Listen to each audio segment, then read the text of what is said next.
Greetings once again to yet this volume of the Passion Resource. Have you ever been there with a couple of kids watching cartoons or animations on Disney? There's that glimpse of joy that they always seem to have.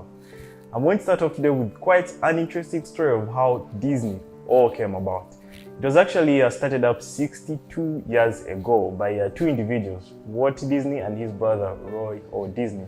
And well, as a freshman in high school, Walt Disney used to actually take night courses at the Chicago Art Institute. It was then that he learned things to do with art because he had a passion quite early during his childhood. He actually became the newspaper cartoonist for his Institute of Learning then. Upon graduation, he tried looking for a job as a newspaper cartoonist, but then unfortunately failed to get one. So his brother Roy O. Disney got for him a job to work at the Pesman Rubin Art Studio then.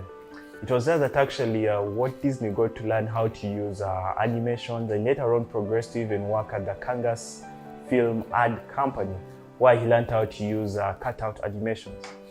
There and then, he even started up his own company, very first animation studio. Though unfortunately in 1923 he had to close this off due to bankruptcy and started up yet another company, which is the Walt Disney we see today.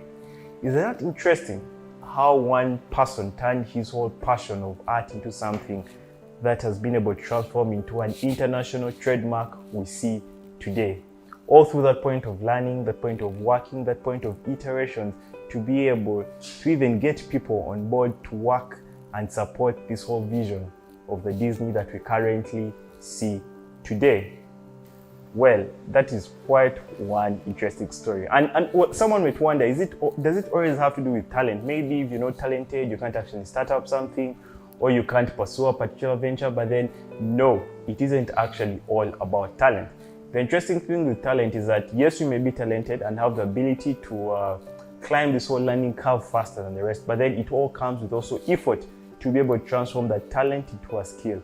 And with more effort, only then can you be able to transform that skill into an achievement, a master. Another interesting story I have for you is quite of another individual, though in the music industry, I must say. This person is actually well known for quite a number of songs he has been able to air out over the times. He's a Grammy Award-winning singer and songwriter, known for quite a number of songs like Well, Thinking Out Loud and The Shape of You. And this gentleman is Ed Sheeran. And an interesting thing about more of his life story is that he developed the whole passion for music quite early. At the age of 11, he managed to meet a singer and songwriter by the name of Damian Rice backstage, and this gave him even more inspiration. This young singer then, Ed Sheeran, was actually told to start off recording his own CDs, and he did just the next day and managed to create his first official EP, The Orange Room. Eventually, at the age of 14, he left for London, well, with a guitar, backpack of clothes, to chase his vision of becoming a musician. And it wasn't until 2010 that actually his musical career made the big leap via online media. He had actually learned to use online media with quite a bit to do with effectiveness. And a song he once posted got attention of an American rapper by the name of Example.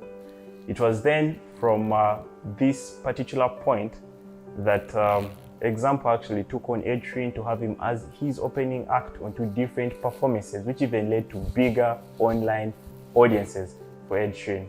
Eventually, in July 2011, he published yet another EP album, which was the very last one for him to create as a solo artist. It was then that he actually managed to produce it, and it came up second on iTunes without even any single advertising agent to it. Isn't that extraordinary? So with all these two stories from Walt Disney to Ed Sheeran, I'm all trying to bring out a common thread between people who are able to actually identify their interests and passions quite early and chose to take the road of putting in the effort and time to actually nurture them into something quite extraordinary that we see today and we all appreciate. To you watching this, maybe having a question about how to actually get on or to even find out more within your passions as an individual. For example, you may be there and you actually don't know what particular thing you're passionate about as an individual.